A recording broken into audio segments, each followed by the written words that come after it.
ශ්‍රී ලංකාවේ ප්‍රථම වරට SLT 4G වෙතින් දැන් PO TV නරඹන්න.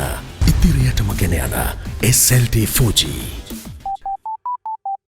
ලෙන්ගතුකම වැඩි කරගන්න ලව්ජු රුපියල් 50ට අඩු කළා. මාමේ එන්න අපිට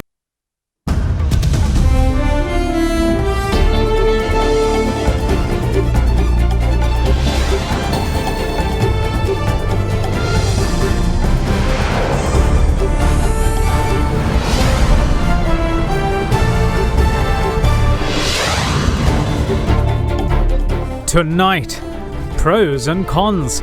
10 more coronavirus patients recover, but 15 fresh cases detected. Exit strategy from lockdown. The government sets out guidelines for state institutions as work set to resume from tomorrow. Long awaited. Liquor stores given the go-ahead to do business during non-curfew hours. Revived probe. 197 suspects in custody of East attacks, including former Minister Badiuddin's brother. All that and much more coming up on First at 9, this Sunday the 19th of April 2020. හැටනමයි අනුහතට SMS කර රුපියල් මිලියන 3ක මුල්තැන්ගේ උපකරණ දිනාගෙන අවුරුද්දෙම කුස්සිය time save කරගන්න. From AdaDerana, this is AdaDerana First at 9. Live from Studio 24 in Colombo. Good evening and welcome to First at 9. I'm Dhammika Ekanayaka. Now, 15 COVID-19 infected persons were detected from the Keselwatta area in Colombo this afternoon, with an expectant mother also being among them. With that, the total number of infections in the country rose to 269. On a positive note, however, 10 patients made their way home today after being determined as complete recoveries, boosting the country's rate of COVID-19 recovery to over 35%, which is the highest Sri Lanka has seen so far. Biosamples of 56 people who had been in direct contact with a woman infected with COVID-19 detected from the Bandaranaike Mawatha in Keselwatta were sent for PCR testing yesterday. Accordingly, their reports were released this afternoon. Following a study of the reports, the area public health inspector revealed that 12 of them had contracted the virus.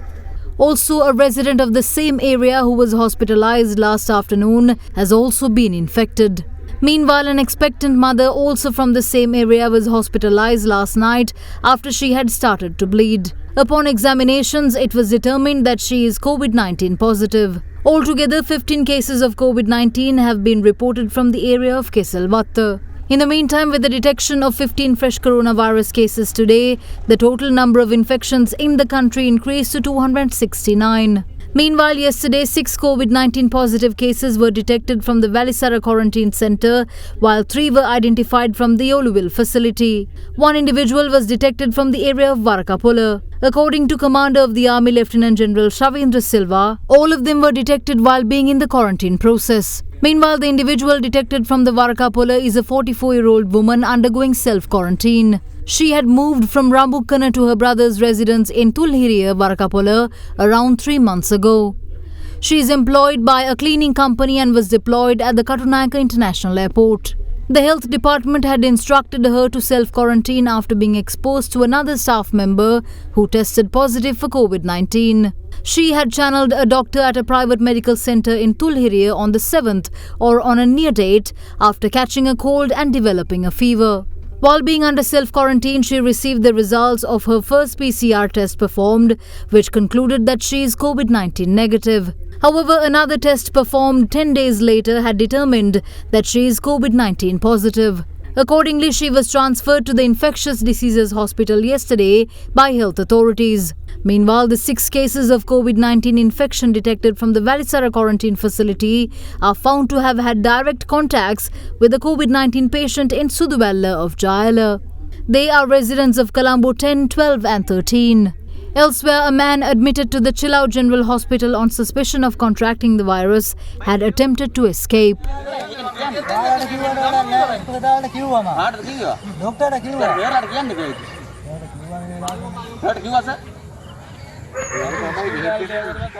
Upon scrutinizing his history, authorities found that he is a severe drug addict who had contact with the quarantined group of Nagalagam Vedya in Colombo. He was captured by the police along with the public health inspectors and sent back to the hospital. Meanwhile, biosamples were obtained from colleagues of the husband of the COVID-19 patient in Keselvatta for a PCR testing.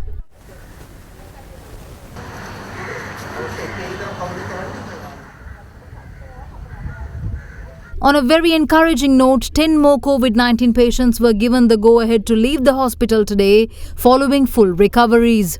This increases the total number of recoveries in the island to 96, while placing the number of active cases at 166. This pushes the country's recovery rate to 35.68.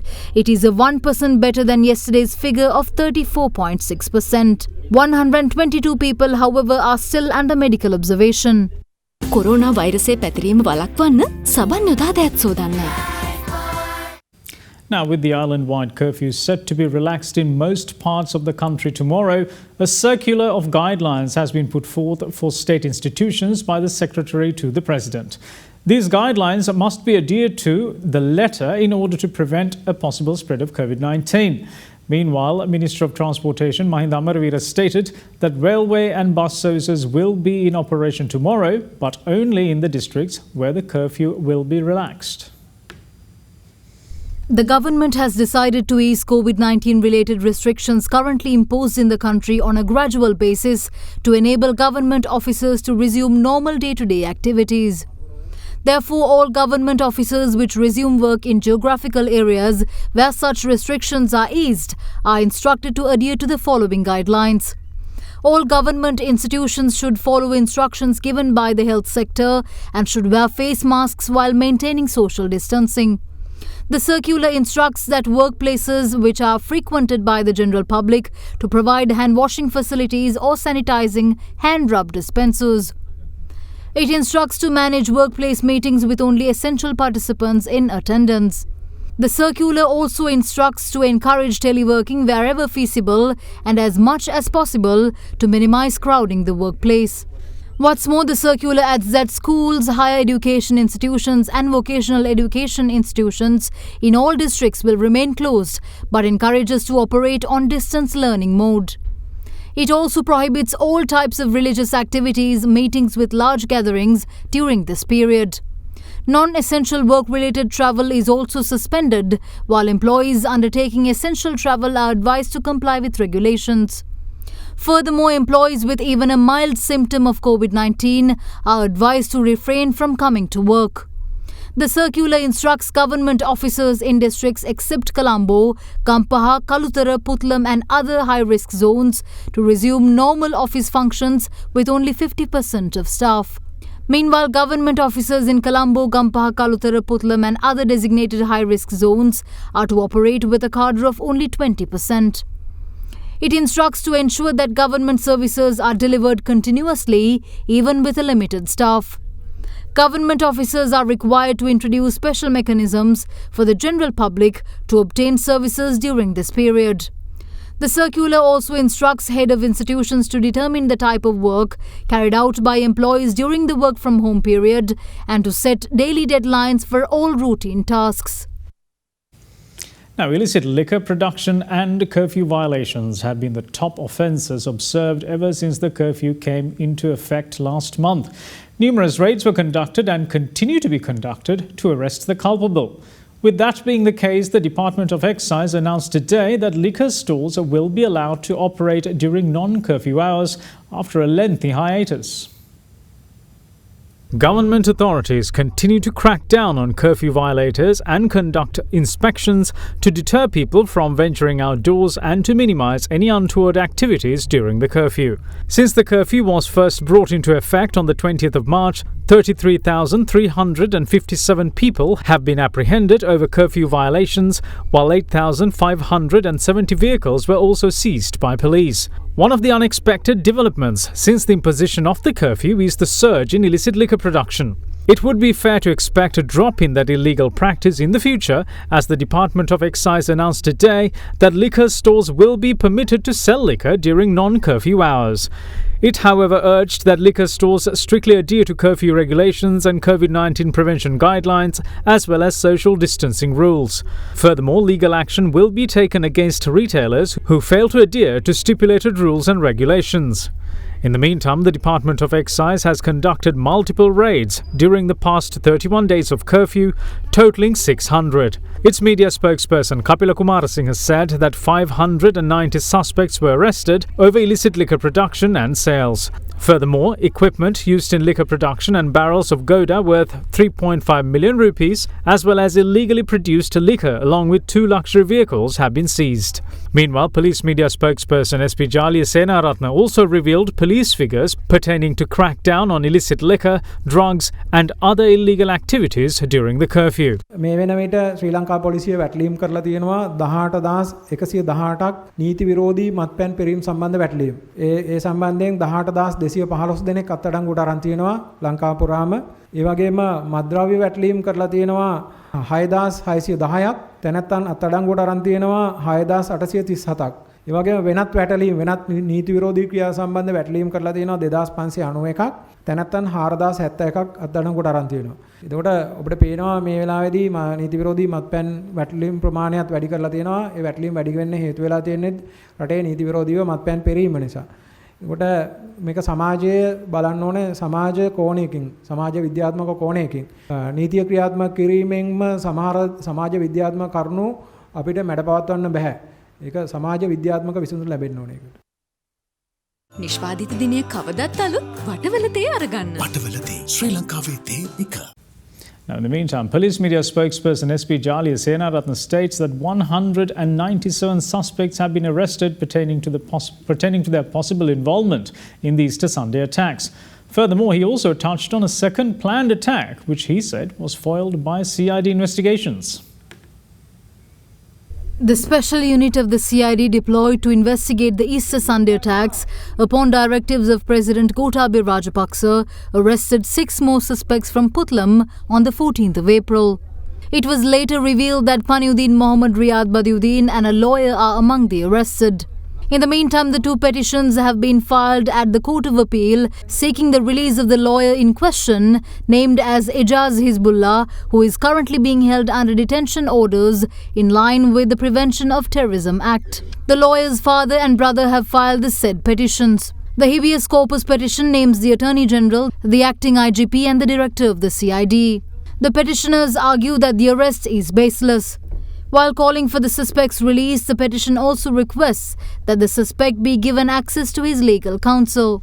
එක් විවේචනයක සඳහන් වුණා නීතිඥවරයෙක් තම සේවාදායකයෙක් සමග කරන ලද දුරකථන සංවාදයක් හින්දා මේ අත්අඩංගුවට ගැනීම කරලා තියෙනවා කියලා. මෙම අත්අඩංගුවට ගැනීම හුදු නීතිඥවරයෙක් සහ සේවාදායකයෙක් අතර ගනුදෙනුවක් මත සිදුවක් නෙවෙයි. එම තත්ත්වය අපරාධ පරීක්ෂණ දෙපාර්තමේන්තුව තරයේ ප්‍රතික්ෂේප කරනවා. මෙම නීතිඥවරයා සම්බන්ධව ප්‍රමාණවත් තොරතුරු සහිතව විමර්ශන ගණනාවක් කරලා දුරකථන විශ්ලේෂණ ගණනාවක් කරලා ආගියතන් පිළිබඳ තොරතුරු රාශියක් එකතු කරගෙන තමයි මෙම අත්අඩංගුවට ගැනීම කරලා තියෙන්නේ. අධිකරණයට ගෙනියන්න පුළුවන් ආකාරයේ සුදුසු යෝග්‍ය සාක්ෂි අනුසාරයෙන් තමයි මේ අත්අඩංගුවට ගැනීම සිද්ධ කරලා තියෙන්නේ. මුල් අවස්ථාවේදී වාර්තා වෙලා තිබුණා සහරාන්න ඇතුළු කණ්ඩායම දෙකට බෙදුණා කියලා. එක කණ්ඩායමක් කැඩලා ඉවත් වෙලා ගියා. අනෙක් කණ්ඩායම තමයි මේ භීෂණ කටයුතු කරේ, මේ අපරාධ කටයුතු කරේ කියලා. නමුත් වර්තමානයේ වෙන විට අපරාධ පරීක්ෂණ දෙපාර්තමේන්තුව අනාවරණය කරගෙන තිනවා. බුද්ධ්‍යංශ නොමග යැවීම සඳහා එම බෙදී වෙන්වීමක් පුවා දක්වලා තිනවා. ඒ බෙදී වෙන්වීම ඔස්සේ මේ විමර්ශන කටයුතු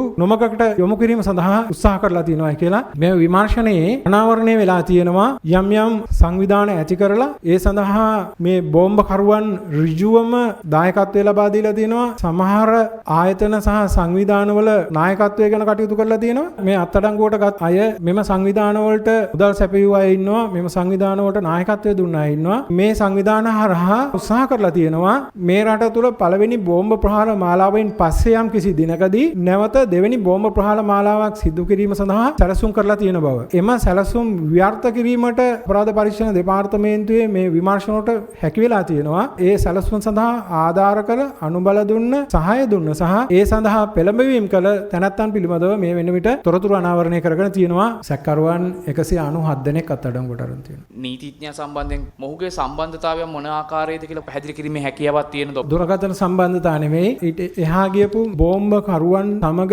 එක්ව සංවිධාන පිහිටුවාගෙන ඒ සංවිධාන ඔස්සේ අන්තවාදයේ පැතිරවීම සඳහා කටයුතු කරලා තියෙන බවට තොරතුරු අනාවරණය වෙලා තියෙනවා. ඉදිරි විමර්ශනවලට බාධා විය හැකි නිසා කරුණු ඉදිරිපත් කිරීමේ හැකියාවක් නැහැ. මීට පෙර ඔහු අත්අඩංගුවට ගෙන නොමැත්තේ යම්කිසි දේශපාලන රැකවරණයක් නිසාද කියලා සැකයක් තියනවද? පාසුකුවාරයෙන් පස්සේ මාස 2-3ක් ඇතුළත ඔගෙනලා විමර්ශන කරලා තියෙනවා. ඒ විමර්ශන යම්කිසි අවස්ථාවකදී අඩපණ වෙලා තිබුණා. ඒ විමර්ශන නැවත ආරම්භ කරලා ඉදිරියට කරගෙන යනවා. ලොයට යම්කිසි අවස්ථාවකදී මේ මොහොතේදී අපදීමේ හැකියාවක් තියෙනවා. දැනට අත්අඩංගුවට අරගෙන තියෙන ත්‍රස්තවාදයේ වැළැක්වීමේ තාවකාලික විධිවිධාන පනත යටතේ දැනට රඳවා ගැනීමේ නියෝගයක් මත විමර්ශන කටයුතු කරගෙන යනවා. මේ අවස්ථාවේදී අපදීමේ හැකියාවක් නැහැ. දැන් වැඩබන්න පොලිස්පතිතුමා විසින් හිටපු පාර්ලිමේන්තු මන්ත්‍රී රිචාඩ් බදුද්දීන්ට විරුද්ධව පරීක්ෂණයක් පැවැත්වුවා. ඔහුට කිසිම චෝදනාවක් නොමැති බව සඳහන් කරමින් එතුමා විසින්ම ලිපියකුත් නිකුත් කරා.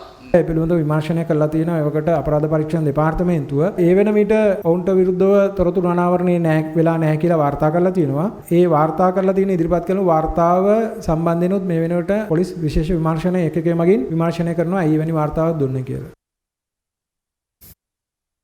We'll be back after this short break. Stay tuned.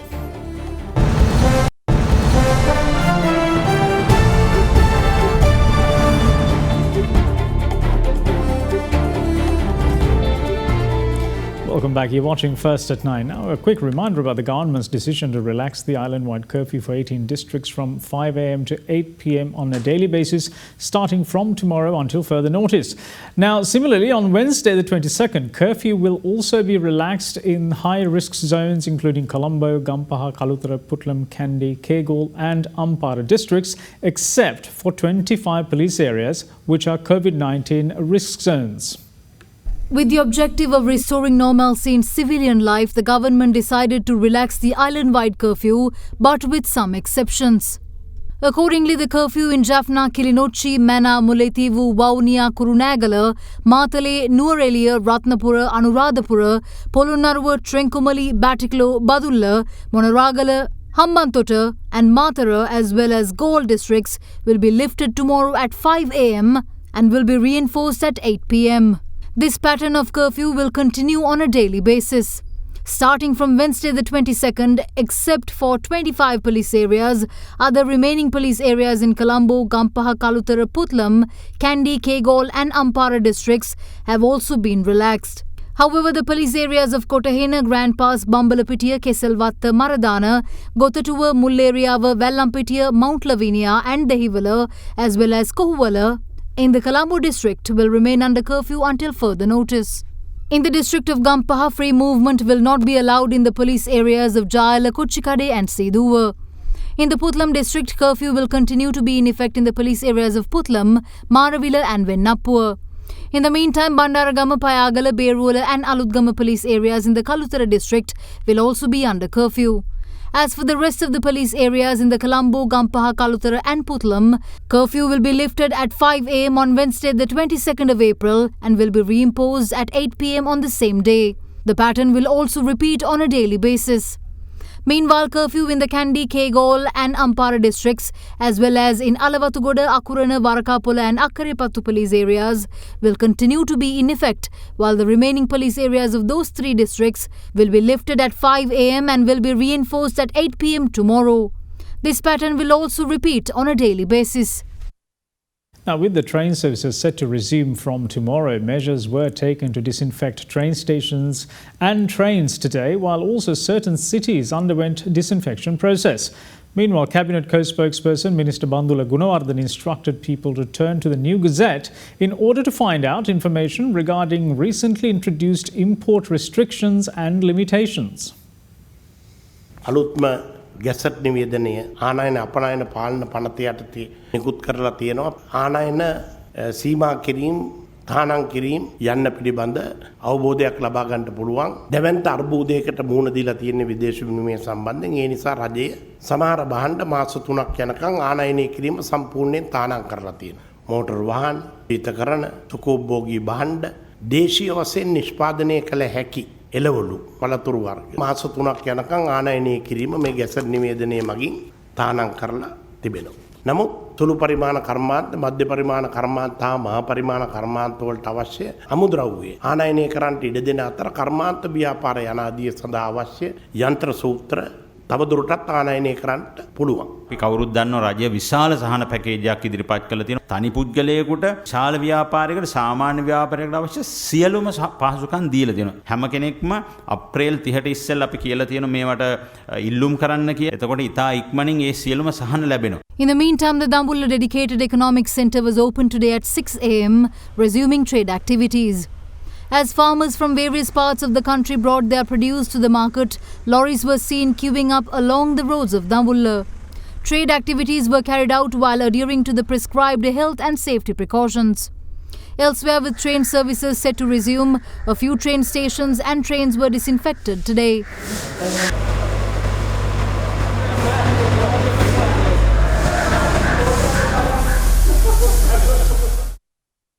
Now, AdaDerana is continuing its relief program in order to help our own people affected due to the curfew imposed island-wide. In the meantime, residents of Ihaladivlavava village in the area of Horopatan in Anuradhapura district donated 2.8 metric tons of rice to AdaDerana in order to provide the people affected due to the curfew. AdaDerana is moving forward with the strength provided by dialogue with their contribution towards this humanitarian effort. In addition, AdaDerana launched a project to provide medical equipment to hospitals treating COVID-19 affected patients. Accordingly, it donated medical equipment to the Kurunagala Teaching Hospital in collaboration with LOLC. The project is to be conducted further with LOLC in the future as well.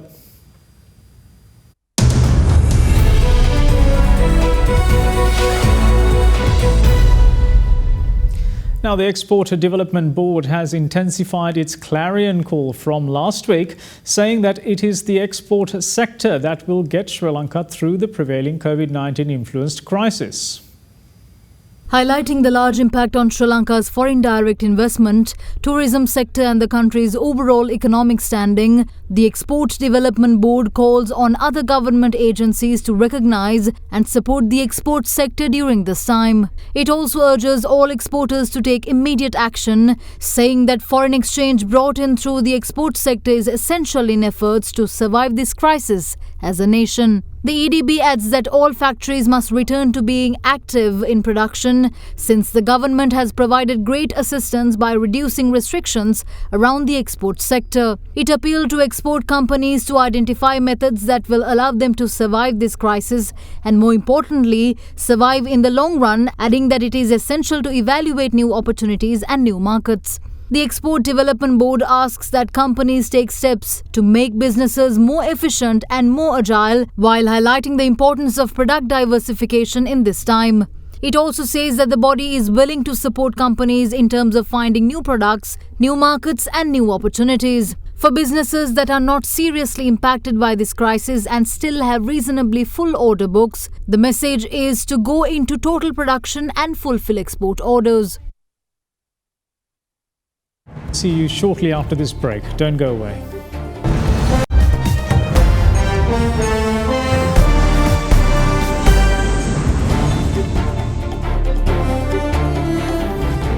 Welcome back. This is First at 9. Now, efforts taken worldwide to combat the deadly COVID-19 pandemic looks to be bearing fruit as the number of recoveries world over went past 600,000 mark.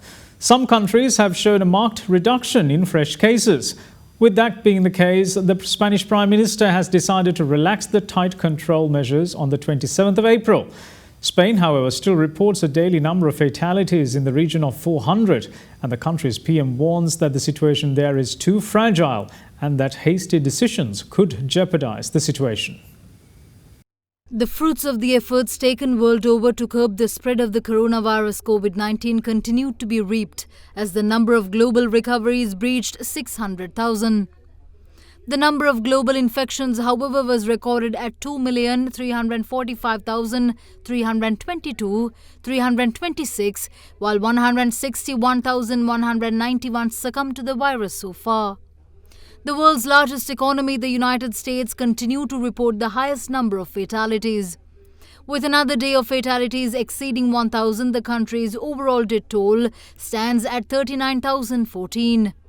Its total infections were at a staggering 738,792, with 29,057 new cases being added overnight.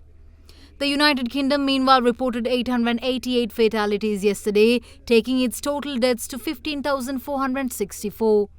Its total number of infections also surged to 114,217. In the meantime, Spanish Prime Minister Pedro Sanchez aims to relax the strict measures that have been put in place since the 14th of March so that children could get some fresh air. The Premier, however, went on to say that he would ask Parliament to extend Spain's state of alarm on the 9th of May as the achievements made were still insufficient and fragile and that it could not be jeopardized by hasty decisions. Spain has seen more than 20,000 deaths since the start of the pandemic and almost 200,000 reported cases. Meanwhile, Italy confirmed 3,491 fresh cases, which took its total number of cases to 175,925, while the number of deaths in the past day was recorded at 482. Elsewhere, Pakistan began repatriating some of its citizens from the United Arab Emirates, which threatened to review labour ties with countries refusing to take back their nationals during the novel coronavirus pandemic. Taking to Twitter, Pakistan's Consulate General in Dubai said that Pakistan's first international airlines flight carrying 227 stranded passengers from Dubai and other Emirates left for Islamabad last evening. In the meantime, mosques in Pakistan will continue to stay open throughout the country during the time of Ramadan. This comes in the backdrop of Pakistan confirming over 7,000 infections and 16 deaths during the last 24 hours.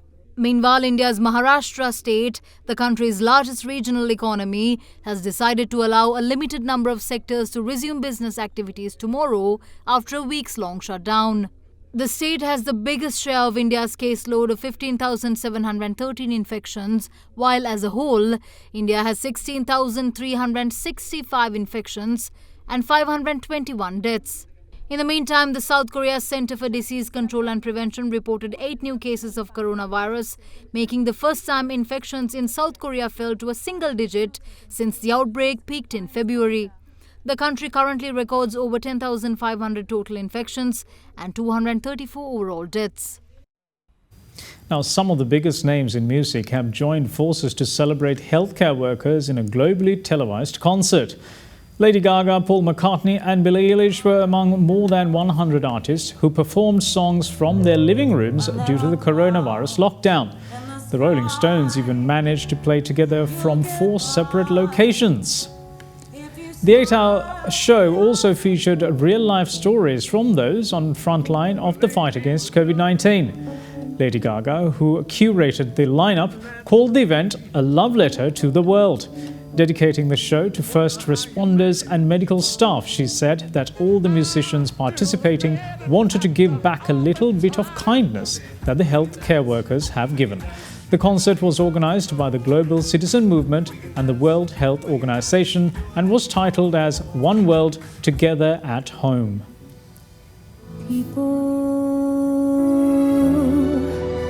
People who need people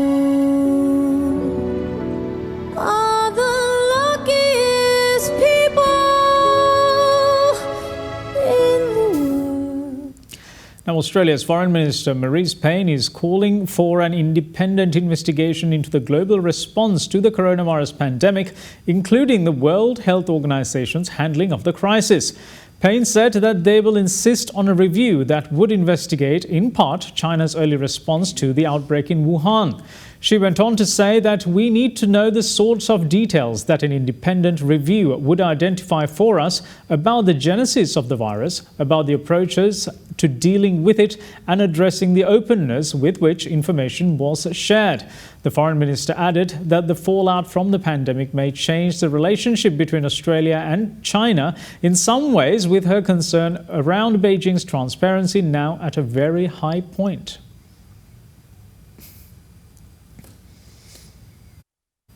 Now, elsewhere, Chad's chief prosecutor has announced that a group of 44 suspected members of Boko Haram who had been arrested in Chad during a recent operation against the jihadist group have been found dead in their prison cells.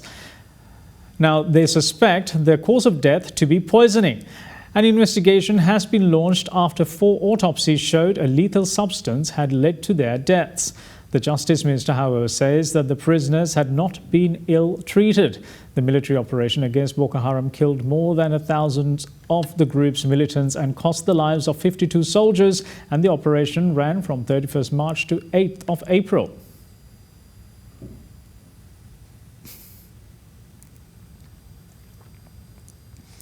Now, Sri Lanka Cricket has reportedly expressed willingness to host the currently suspended Indian Premier League.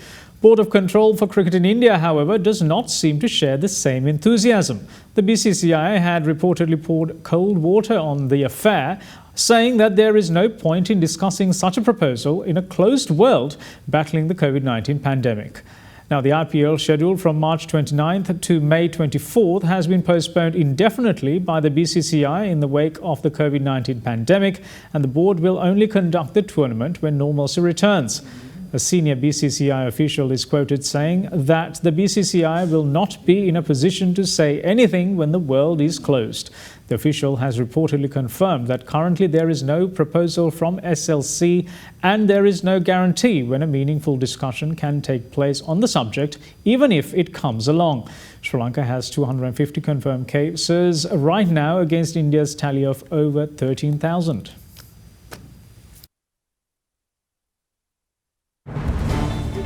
And that's it from all of us here at First at 9. Thanks for watching. Bye-bye.